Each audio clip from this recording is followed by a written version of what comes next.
bukti bahwasanya sudah ada pengimbasnya. Agar acara berjalan dengan lancar, saya mohon Pak Nur untuk memimpin berdoa. Kita awali kegiatan desaminasi ini dengan membaca doa. Semoga apa yang disampaikan Pak Adik nanti bisa menjadi ilmu bagi kita, bermanfaat bagi kita semuanya. Ala dinia wa ala kuniyatin sholihah. Syaulillahi lana wa lahumul fatihah. A'udzubillahi minasyaitonir rajim. Bismillahirrahmanirrahim. Ya Allah.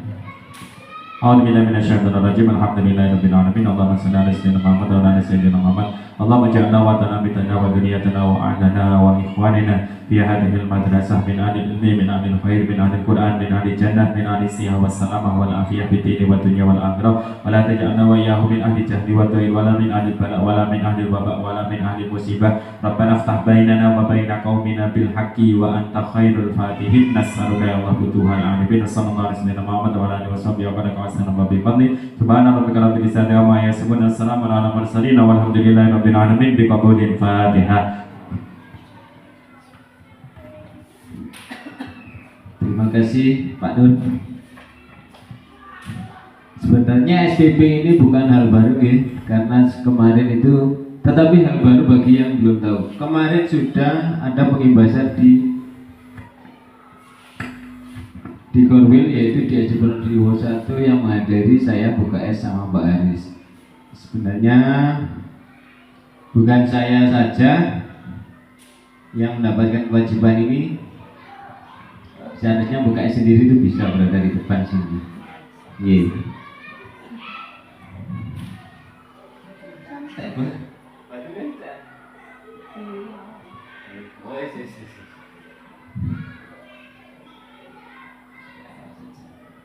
Baik, ini Bapak Menteri kita yang sebentar lagi ada pergantian, mungkin akan diganti ya.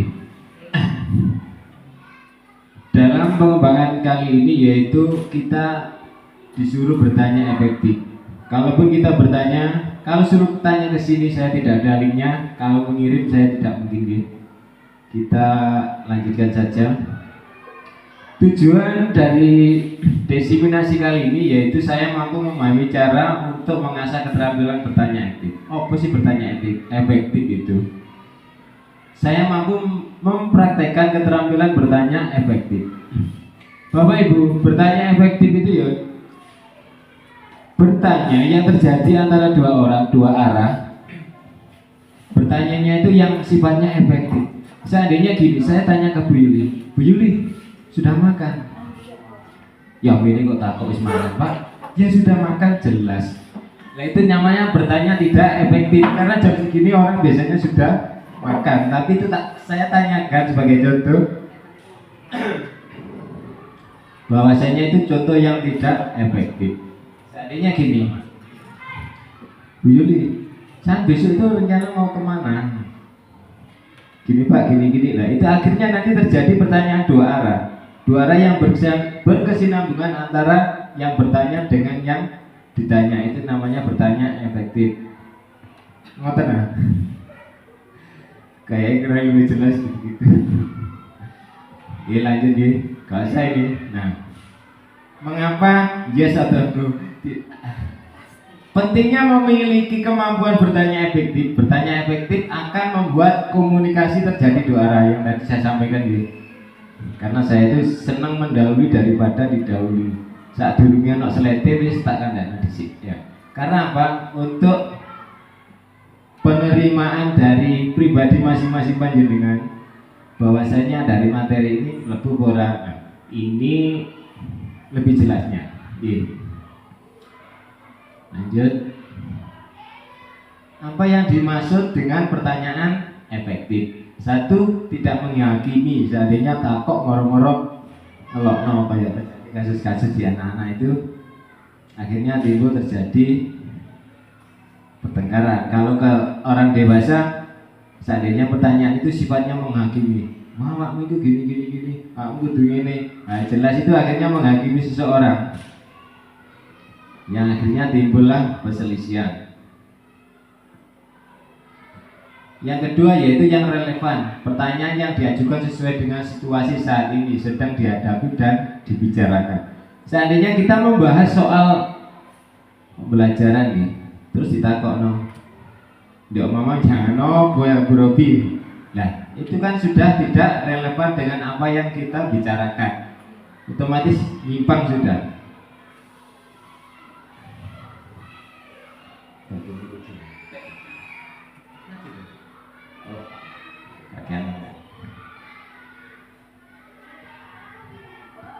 Reflektif. Nah, sekarang itu zaman-zamannya reflektif. Ingin menggali lebih jauh pendapat dan pemikiran seseorang. Reflektif. Reflektif itu apa yang ada yang kita ungkapkan itu reflektif. Makanya sekarang itu kalau kita mau reflektif atau refleksi apa sih wis tak lakoni mang iku apik apa elek lah, itu kita reflektif. Biar tahu apa yang telah kita lakukan atau yang kurang, kelebihan atau apa itu kita tahu dari refleksi. Gak usah nih, kok ono soal bareng kedawan nanti. Nah, cocokkanlah pertanyaan efektif tidak efektif dengan pertanyaannya. Monggo. Yang pertama itu tidak menghakimi. Yang kedua menghakimi ketika relevan, keempat tidak relevan, keempat reflektif, berikutnya memberi limitasi. Coba jenengan angan-angan mana yang sesuai dengan itu. Tidak menghakimi. Nah, di sini kan ada. Bisa jenengan ingat-ingat, boleh jenengan langsung pakai orat-orat boleh coba. Seandainya dari pertanyaan ini yang pertama itu tidak efektif, mana ini yang terjadi yang tidak efektif dari contohnya ini? Sudah? Sambung nggih.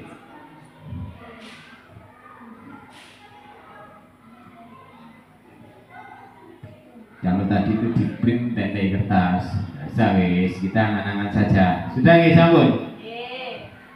Nah, tidak menghakimi yaitu apakah ada contoh konkret yang dapat mempertegas pertanyaan Anda. Berikutnya menghakimi mengapa Anda bisa berpikir seperti itu. Berikutnya relevan dalam situasi ini apa saja alternatif tindakan yang dapat kita lakukan. Itu pertanyaan yang relevan.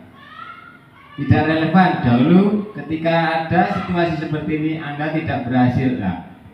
Seandainya ini terjadi kepala sekolah kepada seorang guru.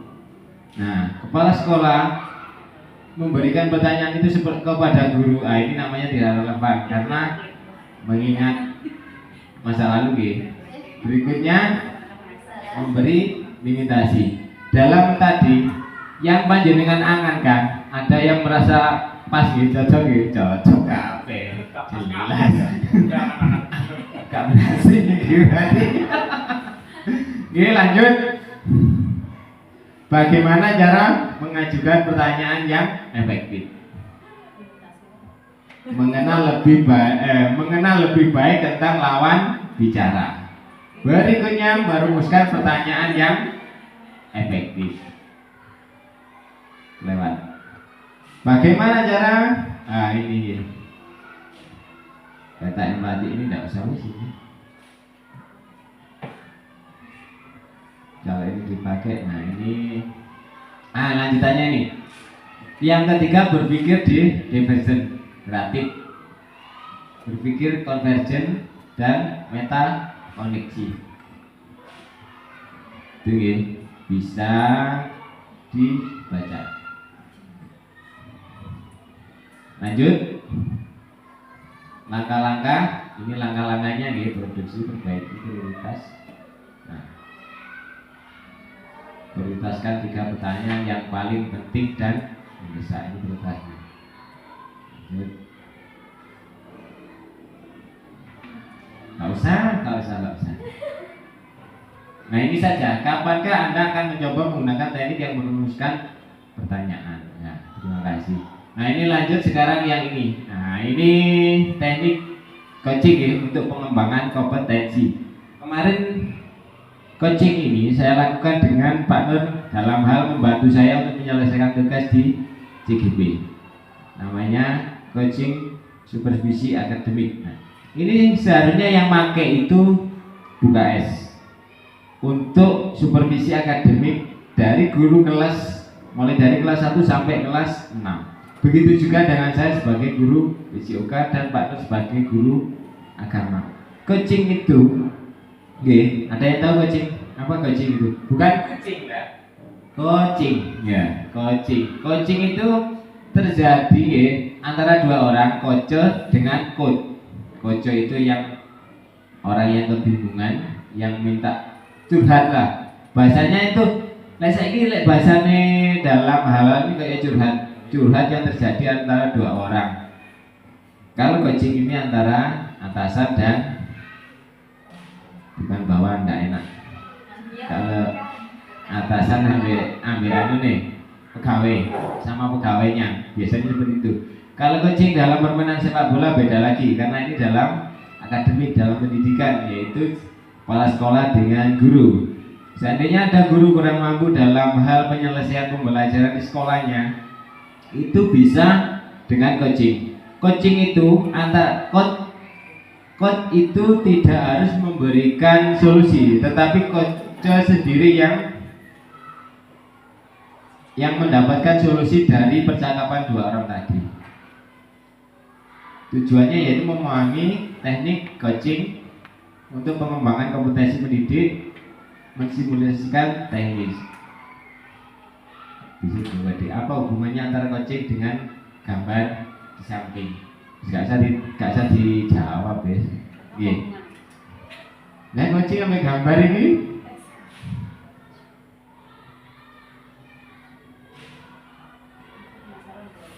gambar ini lah. Coaching sama gambar ini. Nah, gambar ini kan gambarnya apa ini? Eksekutif. Loh, jangan bisnya ini loh. Tulisan ini loh. Lu ya coba bisa ini. Kalau ini jelas masjid ya. Ini loh. Gambar maksudnya eksekutif. Hubungannya ya, eksekutif berarti eksekutif itu kelas tengah-tengah nih, tengah-tengah. Kalau yang kan bisnis.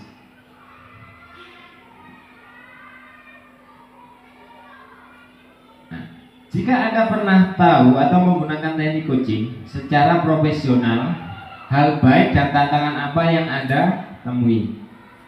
Kemarin saya dan Pak Nur itu, kalau kita memang hal baru ya, memang mungkin itu masih apa gitu, kita belum bisa menghadirkan penuh atau kehadiran mindfulness-nya itu kurang. Coaching itu biasanya yang paling ngetren yaitu menggunakan alur Tirta. Yang dibuat itu yang biasa di CGP itu yang ngetren Mbak Tirta itu.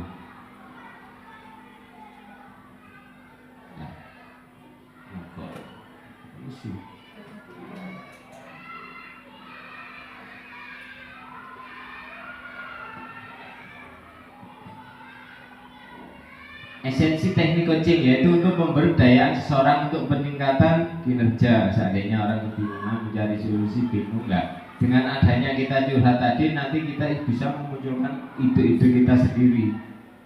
Itu kalau coaching. Beda lagi dengan konselor. Konselor itu kita yang butuh itu idenya muncul dari yang konselornya. Kalau mentoring ya kayak yang di depan satu, yang butuh pencerahan banyak. Kayak Pak Nur Pak Ngarep itu sama dengan mentoring juga. Tapi kan dalam hal agama kan ceramah nih. Ya sekali paten gitu. Paten teh.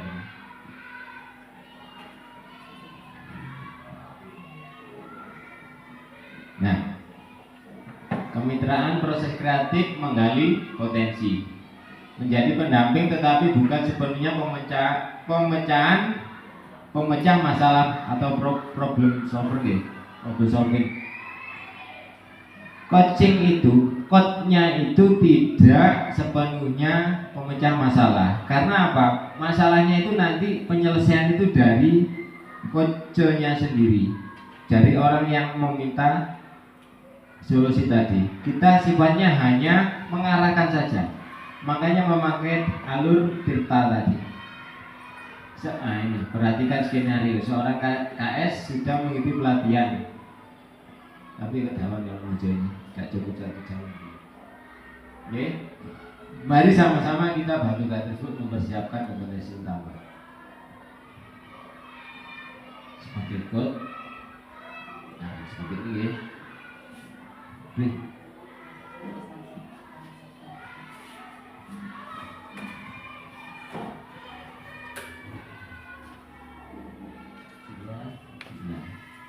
Nah ini, bagaimana kita melaksanakan coaching, yaitu memakai alur tirta. Tirta itu T yang pertama itu tujuan, I-nya itu identifikasi, R-nya rencana, T-nya tanggung jawab. Ini banyak sekali muncul. Kemarin kalau tidak salah itu muncul di ujian BPG itu muncul. Oh berarti beda, karena kemarin itu muncul. Tapi kalau yang di BMM-nya itu muncul, kalau kita memang betul-betul membaca itu muncul. Sering sekali muncul yang seperti ini. Jadi yang pertama itu tujuan. Tujuannya itu apa? Nah, seandainya ada kojonya itu tujuannya itu apa? Nah, mari itu yang kedua identifikasi lah. Si coachnya atau coachingnya itu identifikasi apa? Nah, terus yang R rencana. Nah, dari coachnya itu cuma hanya gini. Contohnya gini. Kira-kira rencana kedepannya itu apa yang akan jenengan lakukan? Nah, seperti itu. Akhirnya itu idenya muncul sendiri dari coach. Kira-kira saya akan mengembangkan teknik pembelajaran menggunakan ini blang. Kayak kemarin yang saya lakukan sama Pak Nur itu. Kebetulan Pak Nur itu enak sekali kalau diajak coaching, walaupun tidak ada sebelumnya. Belum pernah ya Pak Nur ya? Belum pernah, tapi Pak Nur itu saya kasih orientasi sedikit langsung mengerti. Nggih. Seandainya Pak Nur tidak menggerak, tambah sip lagi. Nggih. Tambah jelas ini. Soalnya apa? Karena Pak Nur dengan sedikit apa yang saya berikan itu langsung bisa memahami. Seandainya gini, langsung saya memberikan dari skala 1 sampai 10. Oh, Pak Nur langsung bisa memberikan 8 lah Pak. Itu langsung memahaminya. Kira-kira seperti itu. Dalam coaching itu langsung kita karena memberikan brandingan. Seandainya dari 5 sampai 10, kira-kira kok tingkat keberhasilan panjenengan itu berapa? Nah, itu perlu dikasihkan seperti itu. Terus nah ini Mbak Tirta itu ini. Saya waduh sampai mumet ini. Tiap hari waktu di CGP itu ini bendino yang masih videonya wong iki dok. Mbak Tirta itu tak pikir orangnya masih muda, gitu lah. Ternyata sudah seperti ini.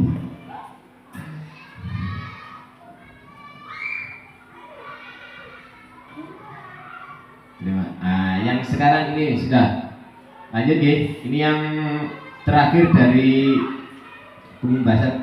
Tanggalnya belum diganti lupa. Nih, pendekatan inquiry apresiatif. Speaking dulu ya.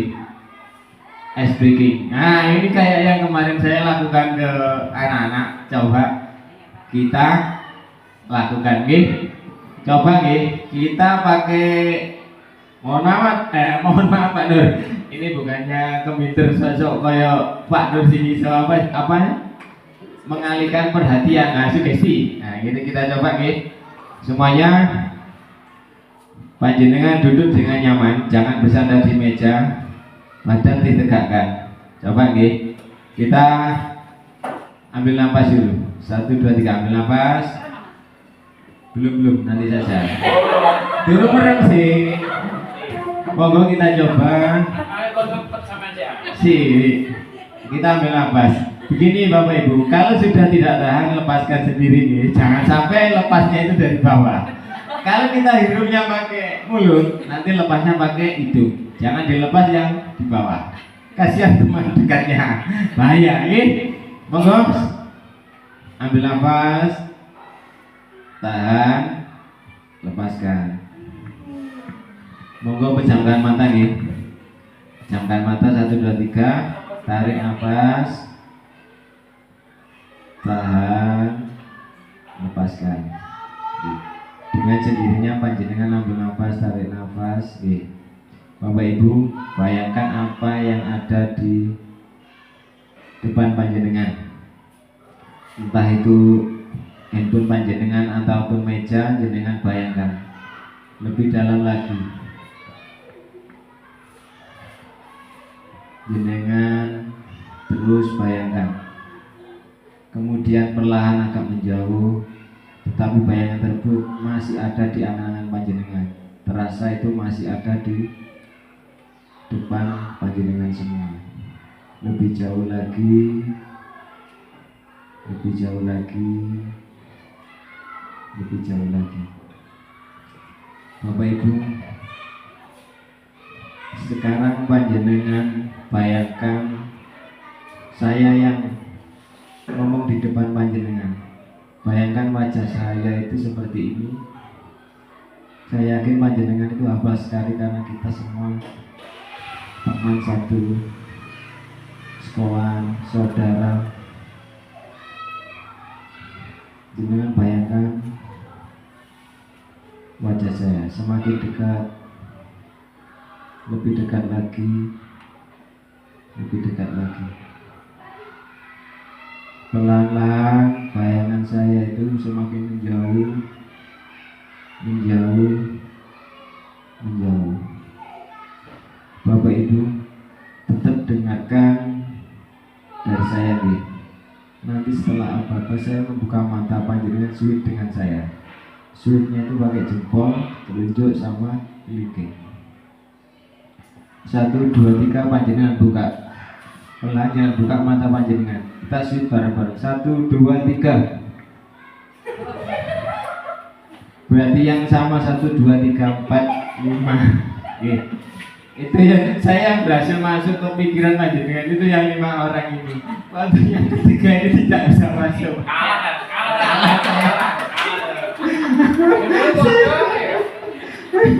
Berarti saya kalah. Monggo sekali lagi panjenengan dengan yang bersebelahan. Jenengan berjabat tangan dengan yang ada di dekat panjenengan. Kita coba sekali lagi. Coba nih, nanti.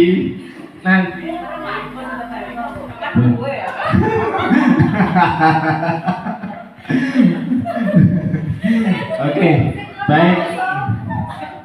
Ini pas ini, pas nih. Jenengan duduknya agak yang nyaman gitu. Coba jenengan saling berhadapan. Monggo jenengan pejamkan mata. Jenengan pejamkan mata. Jenengan bayangkan orang yang jenengan ajak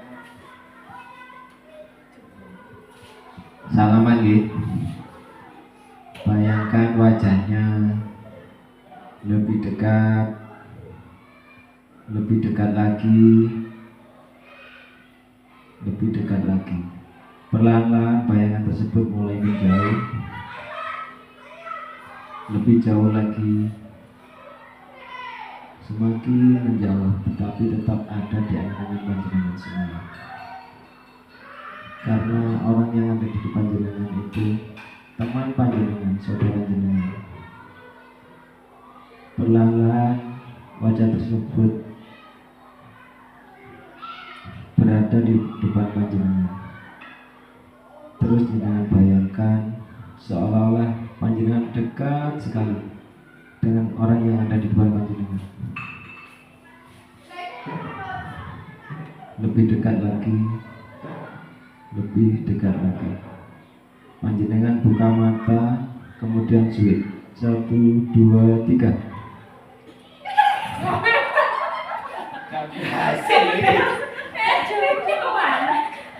Saya berhasil Pak Nur saya ini. Soalnya mau tak lihat tadi itu yang serius 2 orang. Saya kira cengengesan, enggak mungkin berhasil sudah. Wis gitu. Lagi ini waduh. Soalnya yang pertama tadi Pak Nur sibuk diambil, tapi yang kedua tadi saya lihat itu serius 2 orang ini. Akhirnya bisa menyamakan persepsi.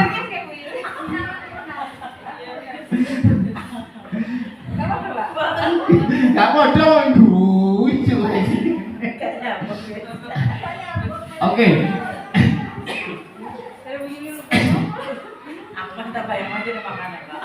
Lainnya mangan. Oke. Yes gini. Sekarang breakingnya kita ganti yaitu jika saya maka saya akan. Kemarin gini ya, seandainya gini. Mulai dari saya dulu gitu, saya lempar ke Bu Eti. Kemudian Bu Eti terserah mau lempar ke siapa. Contohnya seperti ini. Jika saya lapar maka saya akan makan. Nah, jika saya makan, saya akan tunjuk ke sini. Seperti itu, gini. Gini.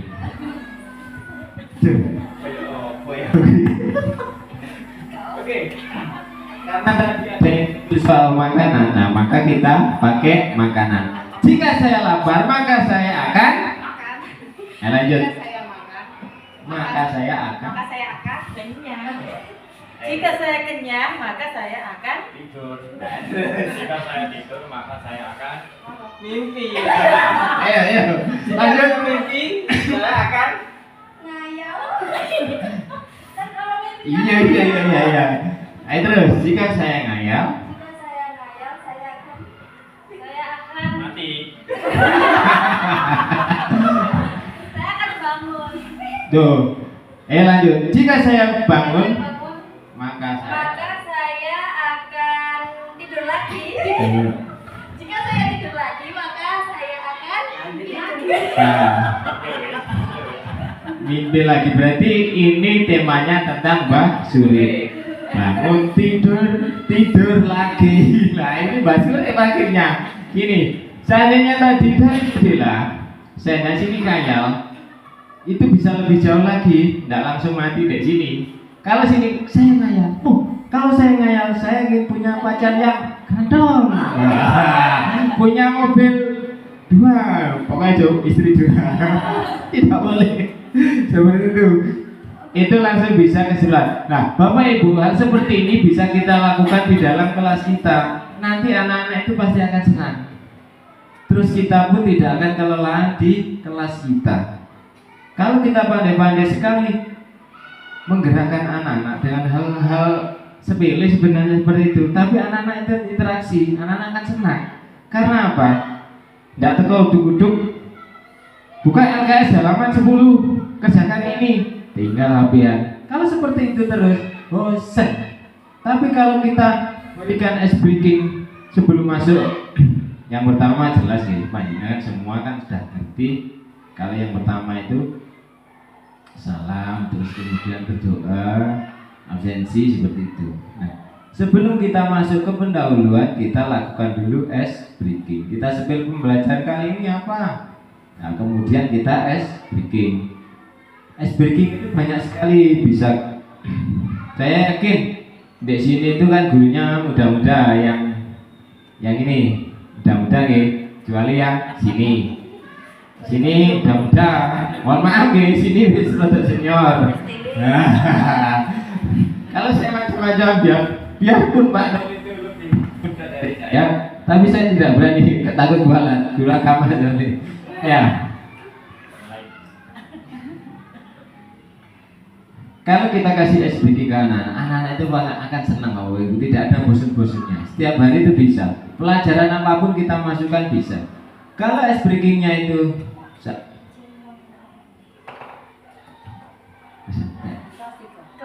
oh ya.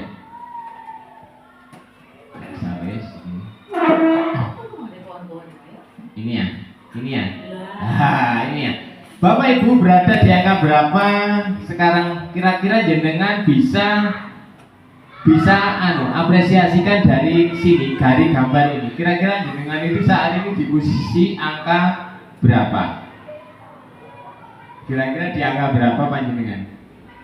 Kalau 20 dek puncak, ini Tidak mungkin lah sempurna kalau tidak sudah. Kalau saya pribadi,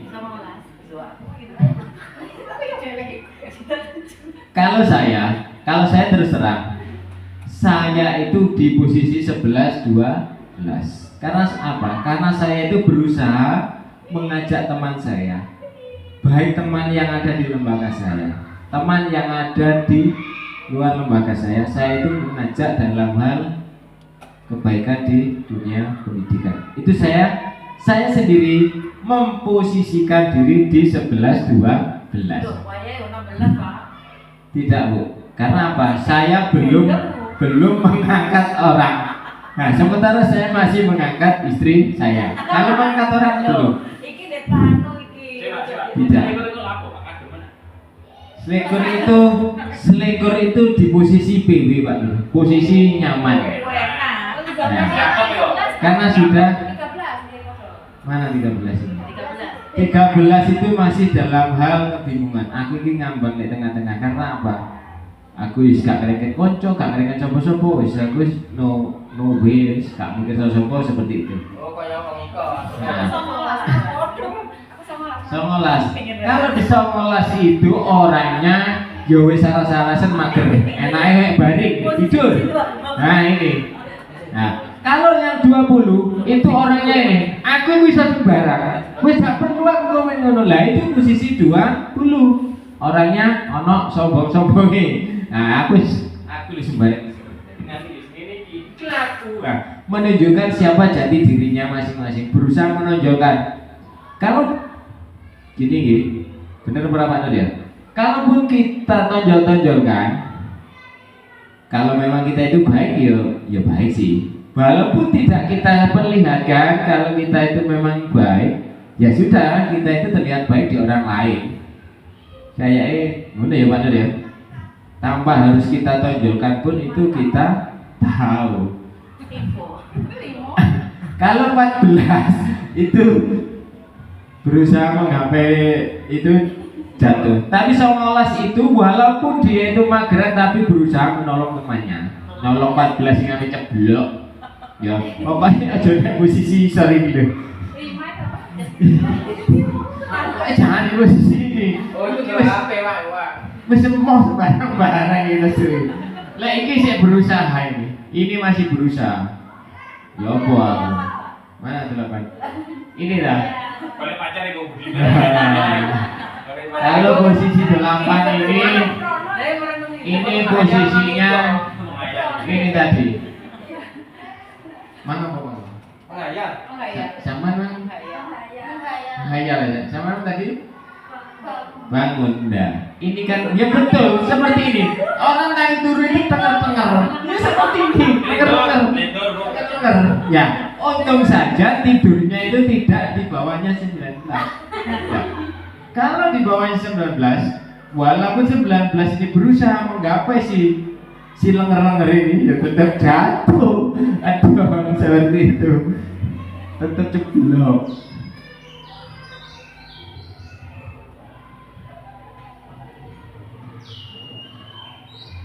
Mana? Nah, ini tujuan IA nih, inquiry apresiatif. Saya dapat memahami inquiry apresiatif untuk menciptakan suasana kelas yang kondusif. Saya dapat merencanakan bagaimana menerapkan inquiry apresiatif. Apresiatif itu dari panjenengan sendiri, bukan dari orang lain. Nah, kalau video ini bareng, ini lah dalam video ini lah yo, mana ini kesuwen nanti waktu setelah balik.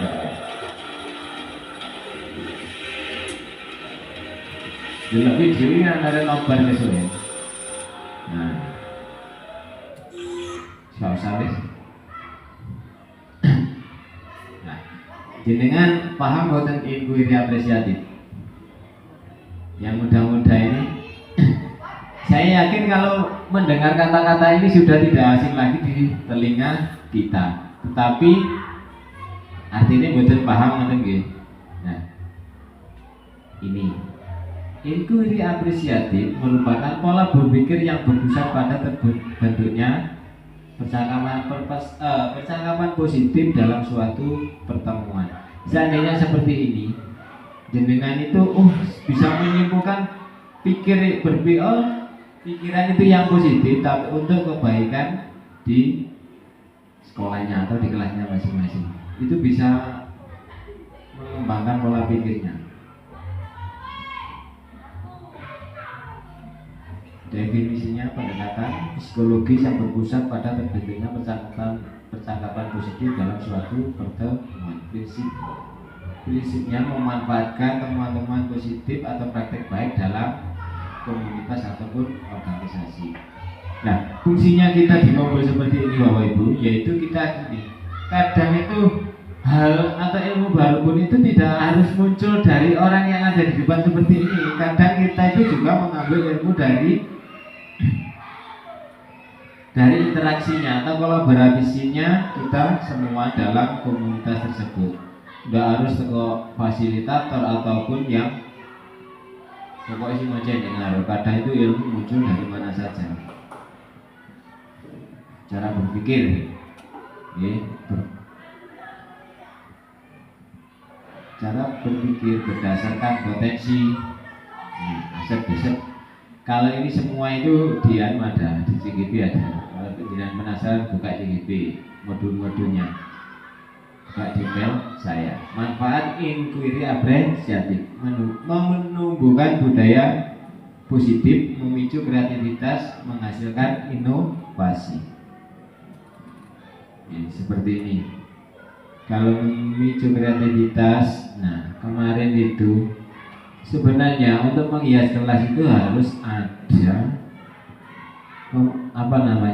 ide-ide itu muncul dari anak-anak atau peserta didik. Ya bisa kelas kita itu nyaman anak-anak. Nah, anak-anak itu dilibatkan dalam kelompok ini, memikirkan ini, kelompok ini memikirkan ini. Tapi kemarin sudah bagus. Saya lihat itu di kelas 1 itu bagus karena yang memikir tambah bukan anak-anak lagi, orang tuanya. Nah, karena apa? Orang tuanya itu lebih memahami anaknya. Soalnya bino, lu anak terus senangannya gini, akhirnya dimunculkan. Nah itu tambah lebih bagus karena apa? Kolaborasi guru, kepala sekolah, wali murid, komite, dan peserta didik. Tambah mantap itu. Bisa kita lanjutkan. Nek jadi rusak mana berarti perkiraan 2 tahun lagi. Jangan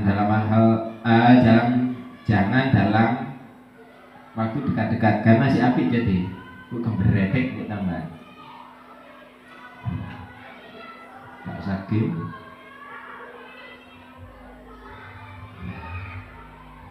pilih bola ini sih kemarin deh. Nah itu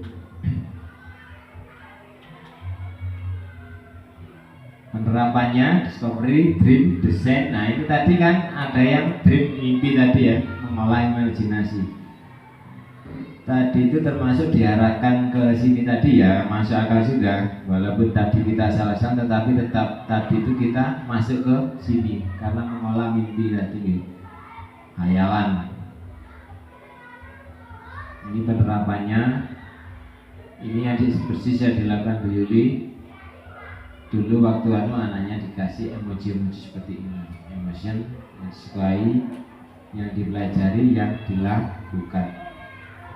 Tiap hari itu atau seminggu sekali pun itu kita kasih seperti ini anak ya. Setiap hari tambah bagus. Emosinya itu apa kita tanya. Wah rek menang wih gua rek pelajaran ini. Nah ternyata anak tidak ditanya. Anak kurang responsif atau kurang apa. Karena di rumahnya anak tersebut sudah ada masalah dengan orang tuanya. Gak disangoni biasanya. Akhirnya kami lekuk wajar. Terus anak-anak ditanya ya bisa dia pun studi kasus ini mengingatkan kita waktu kemarin katanya Pak Andi Lalo itu karena studi kasus seperti ini. Kalau sudah seperti ini banyak sekali studi kasus itu kita menemukan di mana-mana. Kalau kita ini tidak usah karena kita hanya menyampaikan saja.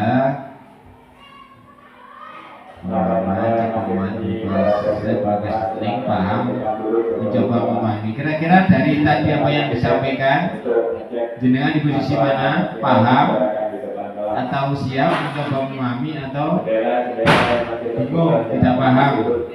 Kira-kira paham aja, wis masuk baru. Oke.